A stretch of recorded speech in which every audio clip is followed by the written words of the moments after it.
Chapter 1085 drops some major information that links a lot of things together. There were topics about the Will of D, about Emu, about celestial dragons, the Void Century, and this is more speculation on my part, but even the ancient weapons could play a factor in all this. We're starting to finally get answers to the questions that we've been seeking for a long time. And I want to do this video because this is a lot of information to process. Not a lot of people in the One Piece verse even know about this information. And Sabo said it best: if you know this information, then your life is in danger. If this information leaks out, then the way that not just the community, but people in the One Piece verse, the way that they view the world government, it will turn upside down. But if you guys enjoy regular anime content, make sure you guys like the video, subscribe to the channel, and hit the notification bell so you guys never miss out on a new video. Also, I've currently started streaming on Twitch. I do reaction to different things. I am reading the Berserk manga live. If you guys want to be a part of that, I'll leave it in the description below. But with that away, my name is Potential Leafs, and here is my deep dive of chapter 1085. I think something that still plays a vital role in how you look at this series is Doflamingo's quote at Marineford, and I'm gonna give you guys the short version of it. He says, "Pirates are evil, the Marines are righteous. Those terms have always changed throughout history. Justice will prevail. Of course it is. Whoever wins becomes justice." And that's true. Whoever has the power or is the most powerful at that moment, they're the ones who get to dictate the rules. Who can oppose them? You're not strong enough. You may not be in the best position or have the strength and influence to go against them. They're the ones with that strength, with that influence at their disposal. We gotta backtrack a little bit, talk a little bit about chapter 1084, because the 20 nations, they put down weapons in front of the throne, and that was to represent nobody having control over everyone, that the throne remained empty, and Cobra saw Emu emerge and sit on the throne. Now we can talk a little bit about chapter 1085. At the beginning, Cobra said that he heard the name Emu before. It was one of the first 20 that had that name. So a lot of people have speculated, is this the original Emu? Is it their child, a descendant, a time traveler, reincarnation? Is the original Emu still alive and they're immortal? We still have no answer for that. Cobra also wondered, what did the letter D, what does it mean?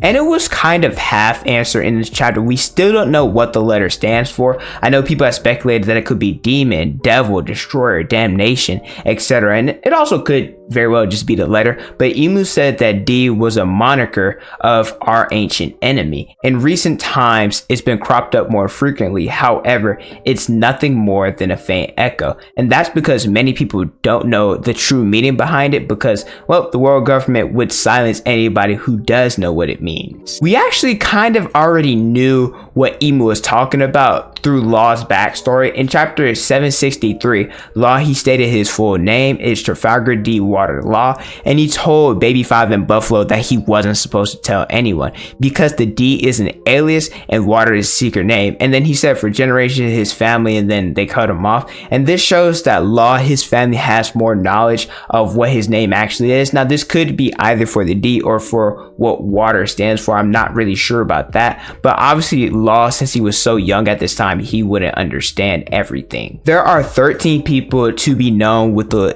D in their name, and 7 of them are alive. Those that are alive include Luffy, Saul, Garp, Dragon, Blackbeard, Vivi, and Law. And then those that are dead include Roger, Ace, Rogue, Zebek, Cobra, and Lily. And we fast forward to, well, not really fast forward, I guess we're going back in time to chapter 764, where Corazon talks about the D. He said, "Back in my hometown, children were scolded into behaving by this threat. If you don't behave, you'll be gobbled up by a D. Every once in a while, when another person with the name of D becomes known, the elderly all raise an eyebrow and murmur, the D will always cause another storm." When Law raised the question, what does it mean, and would he become a monster, Corazon basically said, hey, no one knows the truth, but the name lives on in the dark shadows of history around the world. In one era, the people of D are known as the enemy of the gods. And if you view the celestial dragons as the gods in this case, then perhaps your people's goal is the destruction of this world. The people of D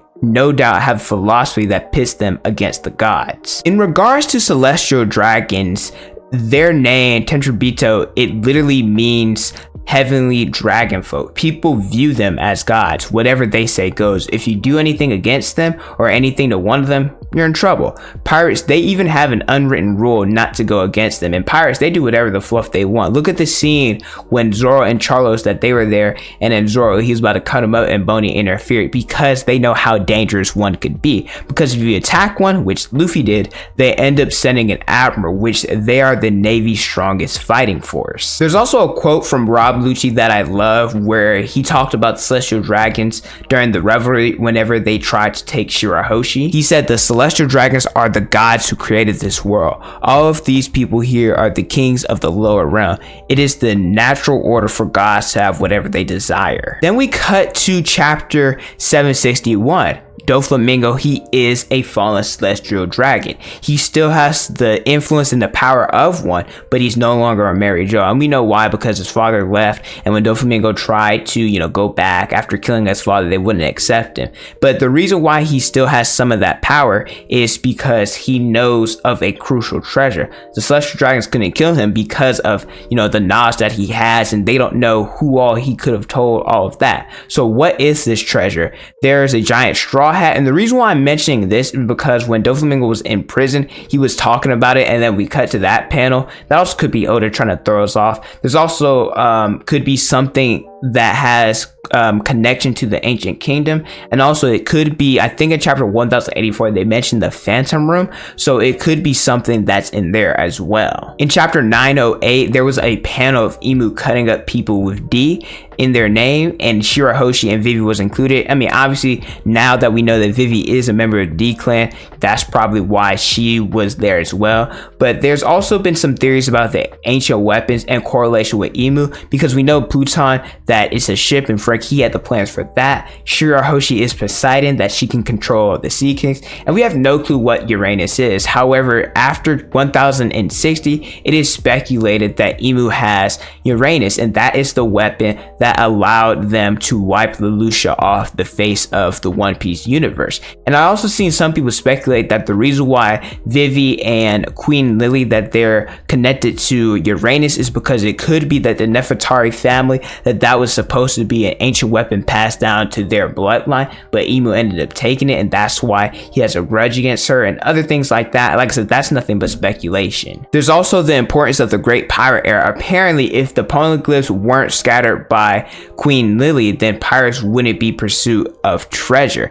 Everyone of the Roger pirates, except for Shanks and Buggy, they know about the Void Century. Now, besides Roger being one of the most successful pirates in the series, did the world government actually execute him because he had D in his name? And the reason why I'm saying that, because it will make a lot more sense why they would try to get rid of anyone affiliated with Gold D. Roger, why they tried to get rid of Rogue, and also why they were so keen on executing Ace. They could be trying to wipe out anybody with D in their name. Look at Garp. He is affiliated with the Marines. Keep your friends closer, your enemies closer. They are allowed to keep an eye on him to make sure he doesn't do anything he's not supposed to. We saw how he was persecuted and gone after because of how much he affiliated with Nico Olivia, and we know that the Scholars of O'Hara, they're looking into the Void Century as well. There's also Dragon. He is known as the most high-endest criminal,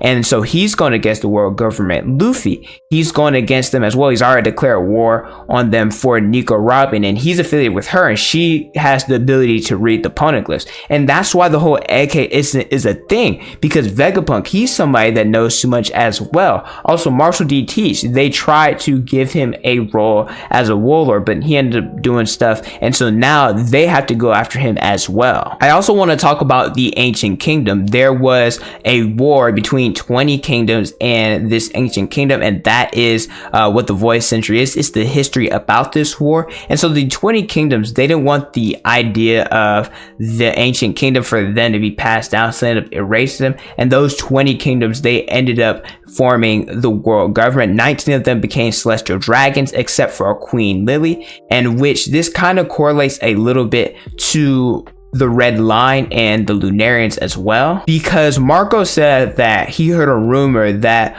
there was a race of people who could turn into flames on top of the red line, and that's the Lunarians. Where Whitebird, he said there used to be the land of the gods, and the celestial dragons, they ended up wiping out the Lunarians. Now the question is why? It's not just because they're durable or a legendary tribe. We get in King's flashback, he asks, what have we done to you, in reference to the celestial dragons. And going back to Doflamingo's quote where he talked about people in power basically get to define what justice is, basically they get to make the rules and whatever they say goes.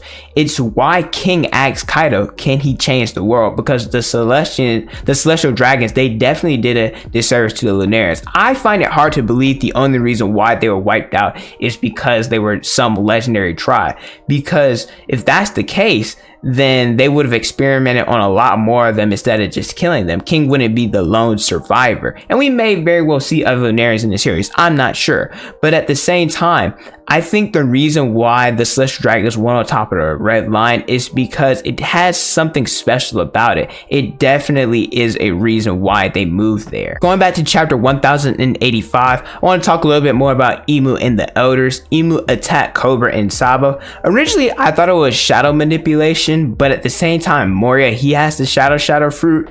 But you can have, I guess, a different version of the devil fruits. I know that Chopper and Luffy, they have the same version. It's just one's a base and one's a mythical. And Moria, it allows him to manifest and control living shadows, if you will. And so it still could be a shadow thing, but one of my mutuals on TikTok, they believe it's a tail, which I think that would make sense because Sabo, he's a Logia. Besides Haki, the only thing that counters his devil fruit is its natural elemental counter. So think of water, think of ice, think of snow, and even mud. It can drown out fire as well. So he took someone who's a Logia, he took physical damage, so it had to be a Haki fused attack. Also, I want to mention the 5 elders. They transform. In my initial review, I thought it was just shadows made by Imu, but Oda, he did an interview with Detective Conan with their author, and I'll read the quote that he said. So Ayame basically says that the elders, talking about the Gorosei, he talks about their designs are amazing and how he can't draw that.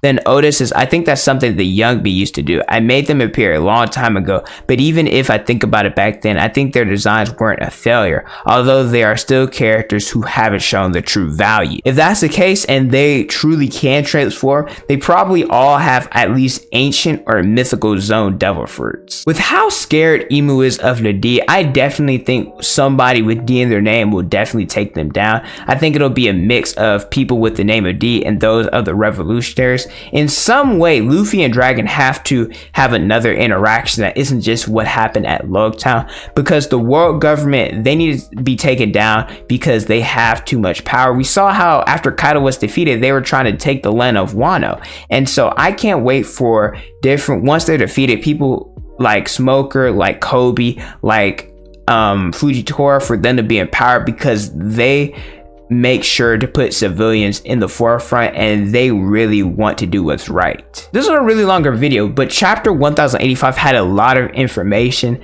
that was linked to the past. This was some really good stuff by Oda, and I don't think that a lot of people are actually understanding how deep this chapter was. This opens up so many possibilities. I bet you a lot of theories are about to be dropped after this chapter. Heck, I even mentioned a few in this video. But thank you guys so much for watching. Let me know how you guys felt about this chapter in the comment section below. If you guys agree or disagree with the different things I said. Don't forget to like, comment, and subscribe. Hit the notification bell so you guys never miss out on a new video. Follow me on Instagram, Twitter, Snapchat, and TikTok is on the screen and the description below. Thank you guys so much for watching, and don't forget to unleash your potential.